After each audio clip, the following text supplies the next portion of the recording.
Hey everybody! Hi. How's it going?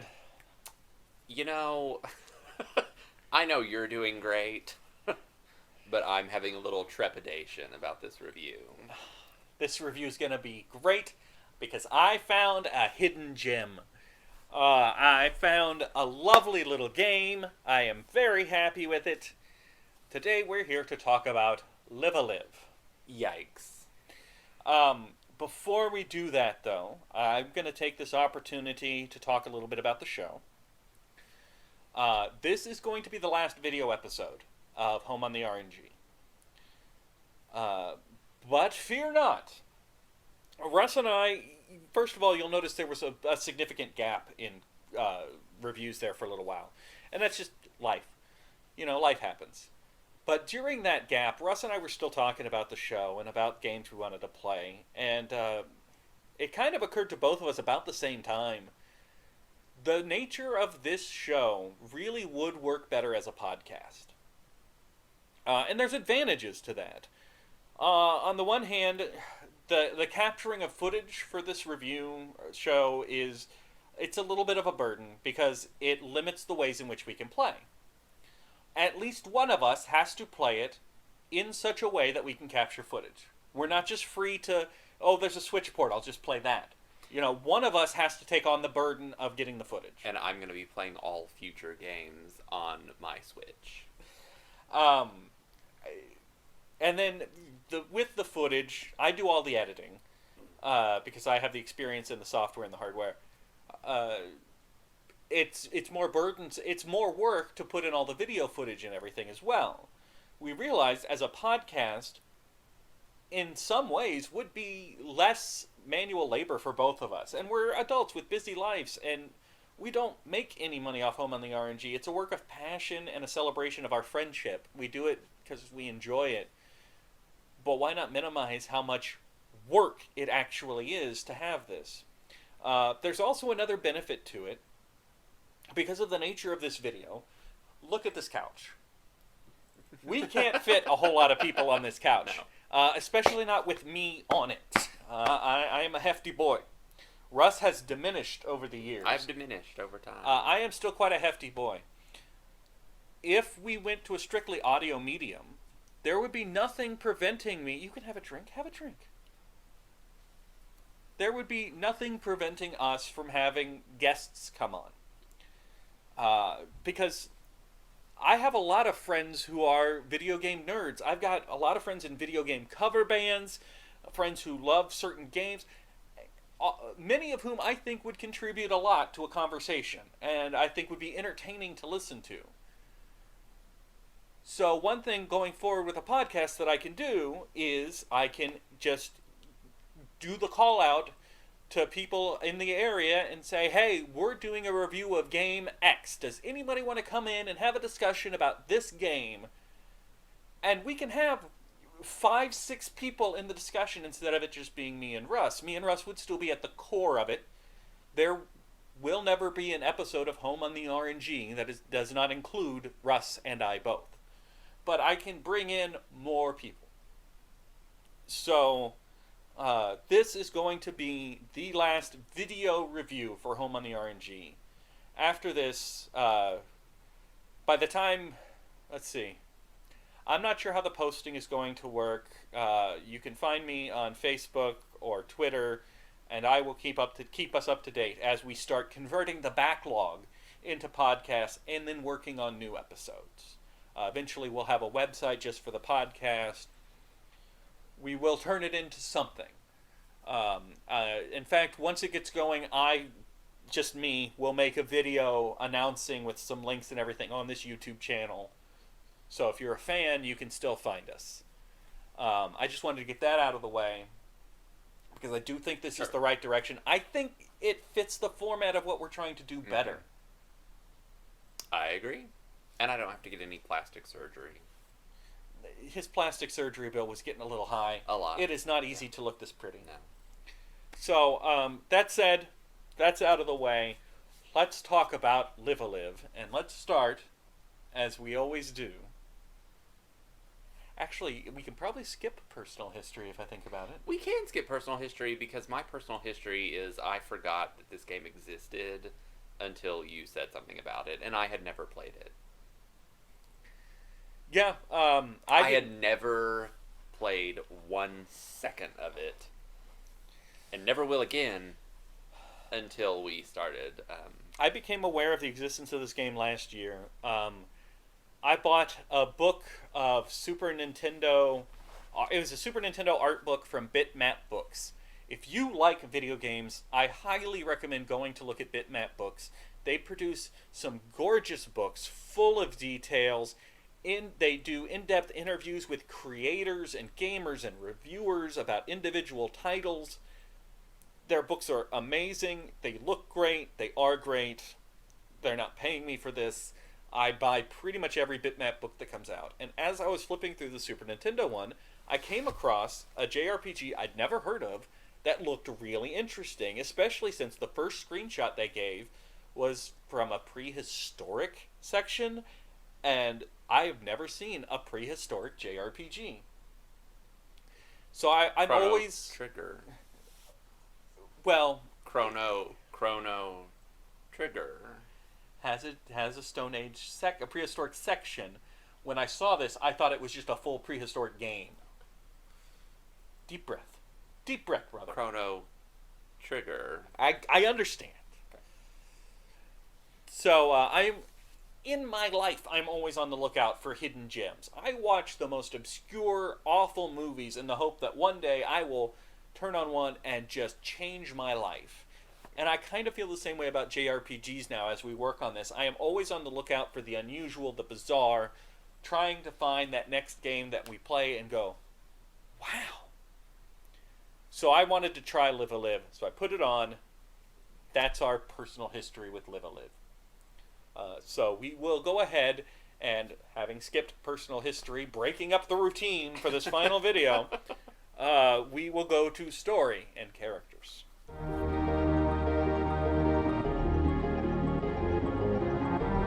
did it in one sentence. That's all it deserves. 7 small stories set in 7 time periods lead to an adventure that spans epochs. That's the story. That makes it sound much more interesting than it actually is. It's very interesting. The game is set up, I'm hoping I get the numbers right, so that at the beginning of the game there are 5 time periods you can pick from in any order you want. You play through that section, and then you go back to the selection screen. Once you finish all 5, a 6th is unlocked. Once you finish the 6th, the 7th and final chapter is unlocked. And the 7th one is actually what ties the previous 6 all together into one story. Up until that point, there's hints that there is a connection, but it's not real solid. Did you want to talk about the characters of Live-A-Live, Russ? I am going to not have a lot to contribute. I'm going to go ahead and take this moment to say that this is the game that almost ended this project. I almost said that too. Because we decided to play this game right around the time that just a lot of life stuff came up for me. And I didn't have a lot of time to play video games. And all of a sudden, I was faced with playing this game while dealing with all of my regular, normal adult life stuff, and trying to have like at least one video game that I was just playing for fun, because it is the number one thing that I like to do to relax after a long and stressful day. And this is not a fun video game. I disagree, but go on. He does disagree, but this video game is very much, it's very weird. It's something I probably would have liked when I was younger. It is very weird. It's very experimental in a lot of different ways.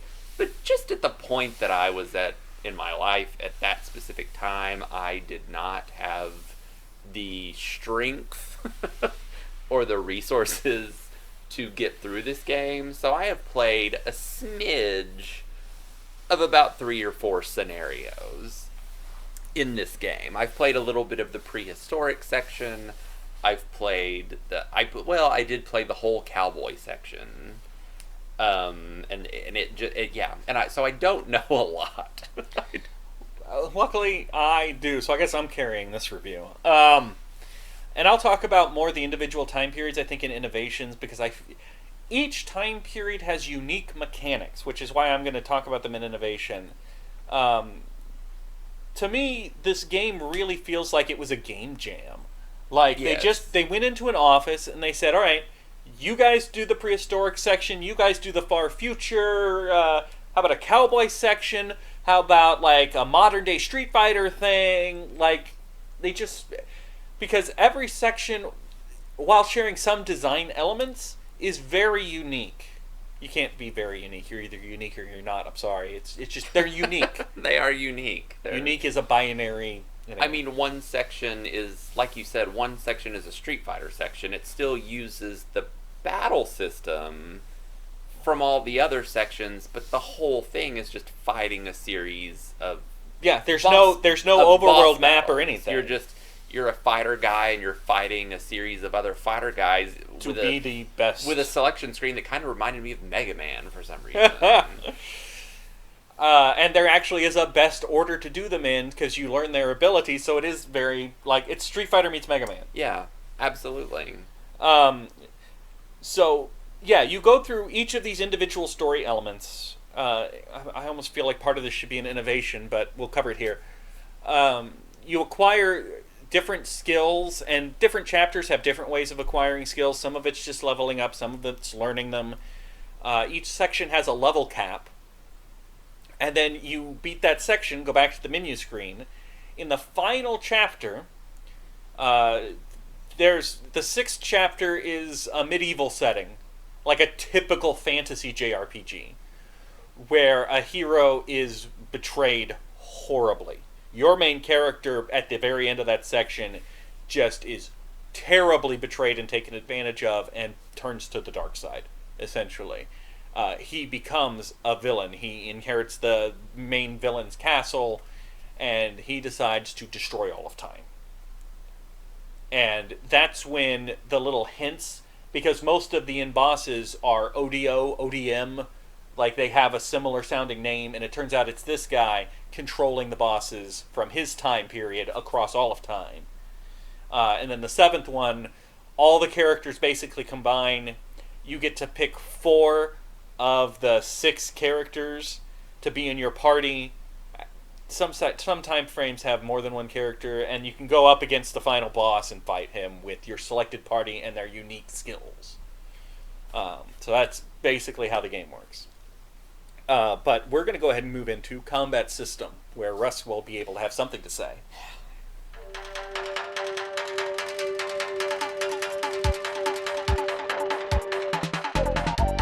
The combat system actually reminds me of like a simplified version of Trails in the Sky. Yeah, I can see that.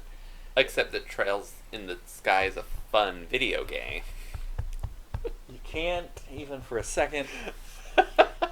You're on a grid, you can move around the grid, and various skills and abilities affect various areas of the grid. You might have something that can punch right in front of you, or hit a wall in front of you, or hit on a diagonal, and the enemies do the same. Although it's not turn-based, if you just sit there for too long, the enemies will take their turn. So you really want to move as quick as you can. So the first segment I played, because like you said, you can pick like 5, any of the 5 at the beginning. Yeah. Well, the first one that I picked was the cowboy one.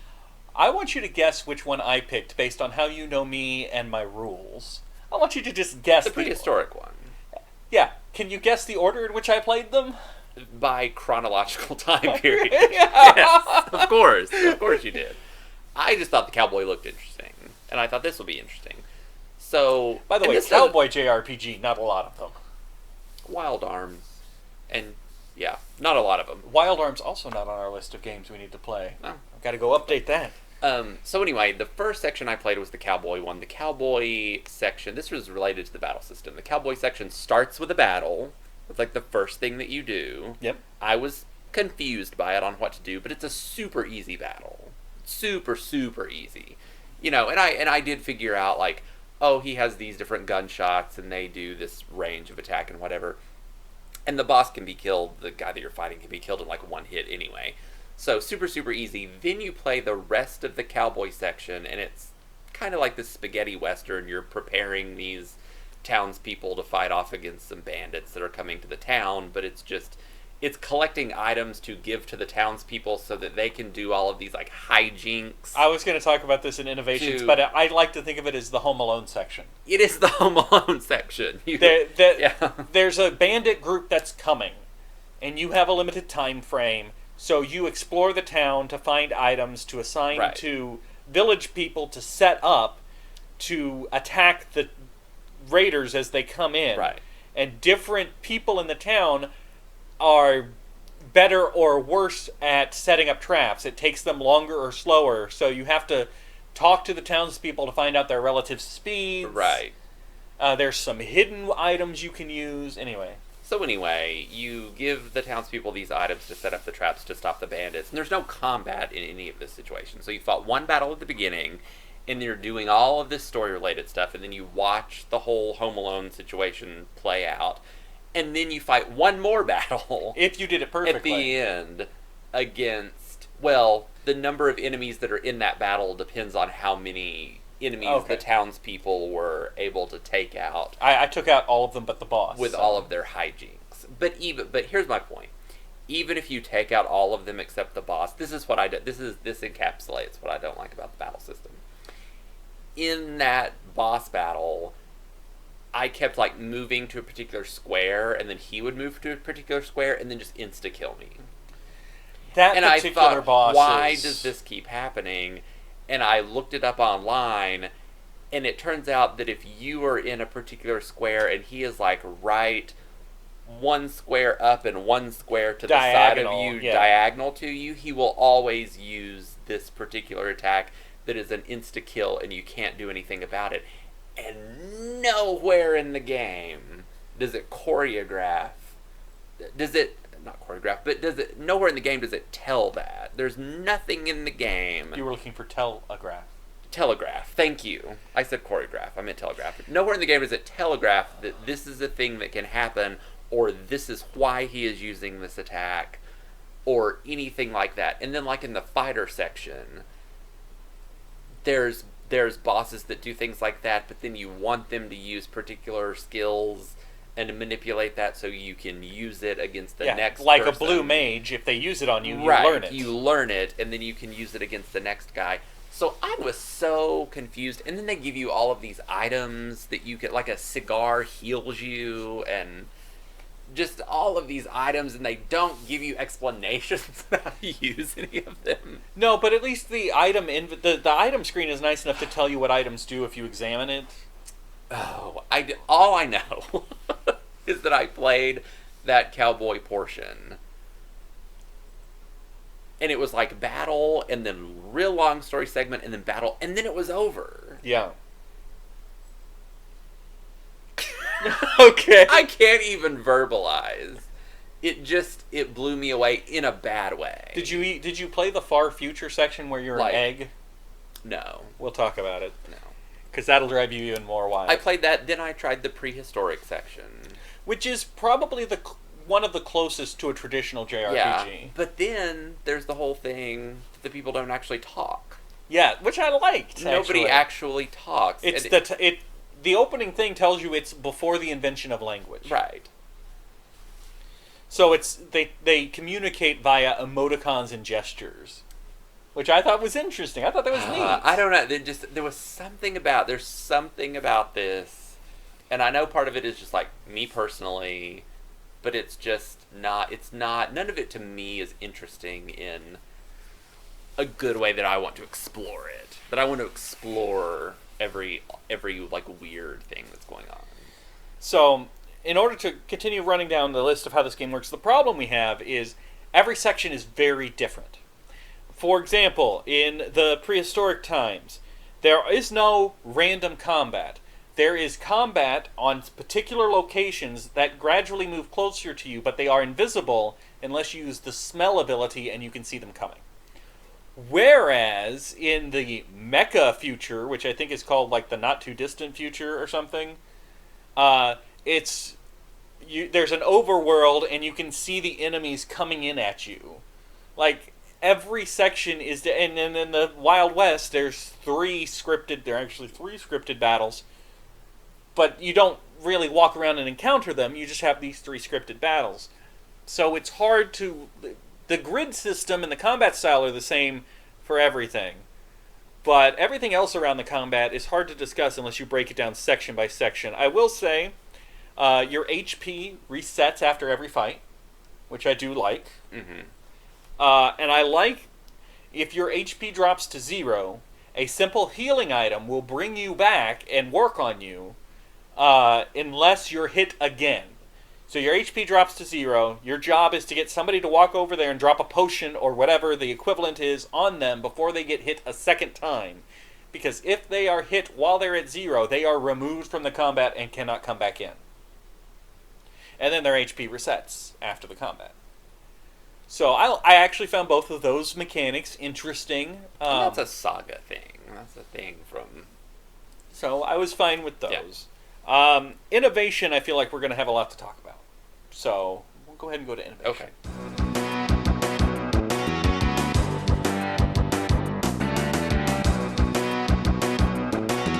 You'll forgive me, I'm going to have to use this a little bit in my innovation section to help me out. I even had the non-verbal speech in the Caveman Times as entertaining and unique. Because I really thought it was fun.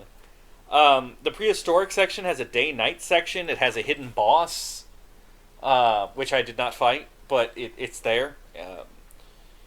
The Home Alone Wild West section we talked about pretty in detail. I like that a lot. I like the strategy element. The Kung Fu section, you play an ancient Kung Fu master with 3 students. And you actually, instead of, you can't gain any experience, you're maxed out, you give experience to your students by fighting them to train them. Mm-hmm. So you can spread it out, or you can pick your favorite and just, like, repeatedly fight them. I played some of that section, and that is probably the closest I came to really enjoying the game. The ninja section has 4 potential endings. You're given a mission to infiltrate this massive headquarters and take out a guy. You can refuse to take the mission, in which case you are hunted down by your own people, and it's you just running and doing battle after battle after battle as your people try to kill you. You can go through and kill absolutely, and this one's super hard. I came so close to the pacifist run, where you don't kill anybody. You use traps to knock people out, and you can kill non-human enemies.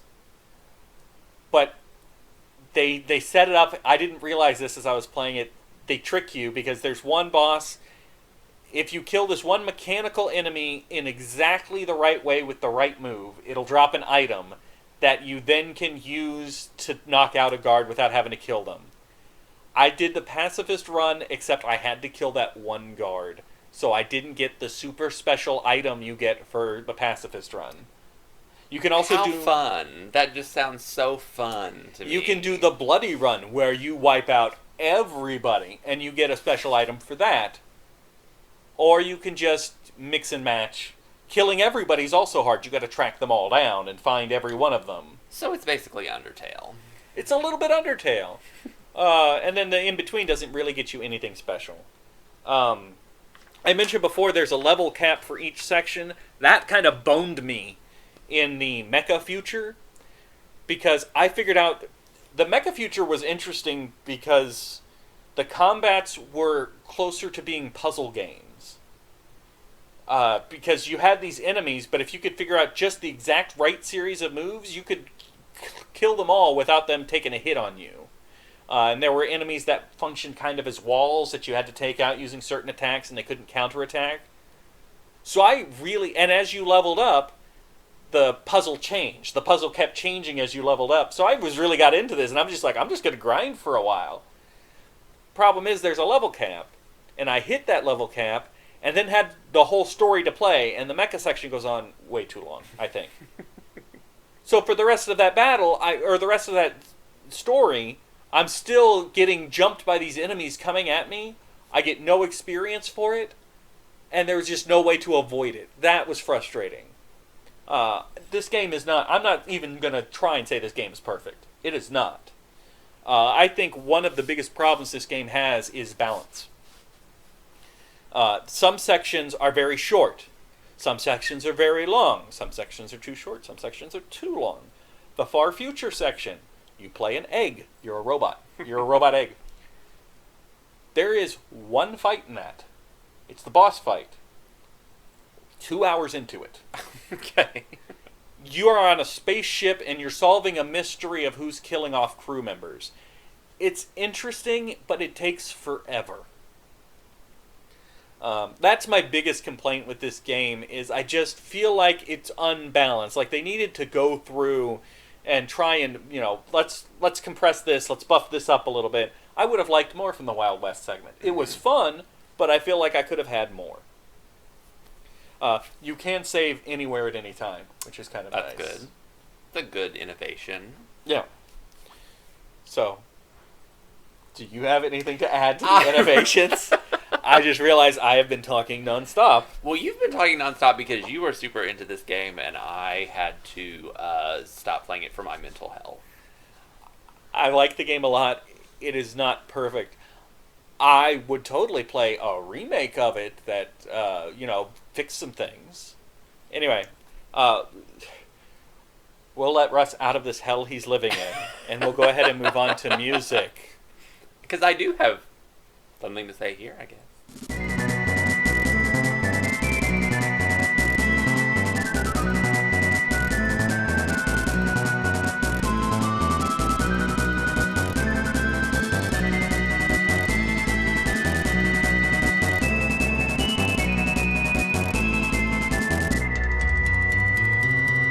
Russ, I feel like you have something to say here. I do think I have something to say here. So I didn't know. This is the one interesting thing to me about this game. I didn't know until we looked it up for this game that the composer for Live a Live was Yoko Shimomura, who is actually a name that I recognized. She is called and probably is the most famous female video game composer in the world. Most people know her as composing the main composer for Kingdom Hearts. Yeah, but she did. But she's done a lot for Square. Yeah, she's and done other companies Breath too. of Fire, Super Mario RPG, Secret of Mana, Xenoblade Chronicles. One of the Street Fighter 2s. One is Street Fighter Final 2, Fight. Final Fight, Gargoyle's Quest. She is a name that I had heard before, and I don't run in the world of Japanese video game composers, but she is very famous, and it is interesting that she did this game. Honestly, I'll put the music in this game. I'm not, God knows I'm not going to blaspheme against you music people, but I will say she is in the same ballpark as Final Fantasy music of that era. Yeah. Like the Super Nintendo era Final Fantasy music, this kind of fits in. It's of similar caliber to me. Mm-hmm. It's appropriate, and she gets to play with the different genres, and I think she does a good job. The music is fine. The music is there. Yeah. The music does its job. So, I guess we'll move on to final thoughts, and Russ can be put out of his misery.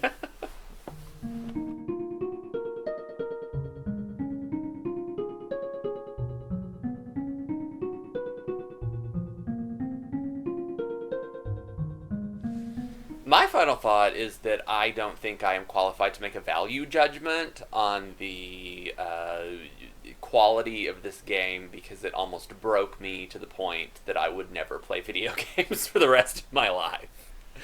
I will say that of what I played, I did kind of enjoy the Chinese martial arts training section, and I appreciate I've watched a little bit of this game on YouTube just to, see what was going on with the later parts of the game I never got to, and I do appreciate the game for being something unique and taking a lot of risks and being experimental. I just don't think it worked. It didn't work for me. There are other risk-taking experimental games that I've been very much into, and this just wasn't one of them.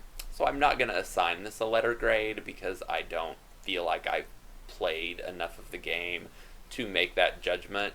My judgment is just that it was not for me. As you can probably tell, I liked this game. I enjoyed it. I truly do not understand why it bothers Russ on such a deep level. It is not a perfect game. The pacing between sections is off. But I really like that they tried something new and different, and a lot of it did work for me. A lot of it was a lot of fun, and I love when people try something new, and admittedly, it didn't work perfectly, but I do think it worked. I'm going to give it a B-, which, not great, not terrible. Many of us have had worse. Individual sections I would grade differently. The Mecha Future and the Far Future would get much lower grades for me, but the Prehistoric section and the Ninja section get pretty high scores from me. Overall, I liked the game. I would play it again. I would like to see it released over here as some kind of remaster with some tweaks. Yeah, I'm perfectly happy with this game. Normally this is where I turn to Russ and say, hey Russ, if they want to play Live a Live, where do they go? But he's going to say Into the Sea. Yeah. So I don't want to live a live is what I think it all boils down to. You have to find a translated ROM. There's no other way. Yeah, there's no other way to play this, and that's for the best. It's never been released. It's likely never going to be released. It does make me wonder how many other Square games are hiding in the backlog of history, though, that we've never heard of, like this one. Hopefully they're all as good.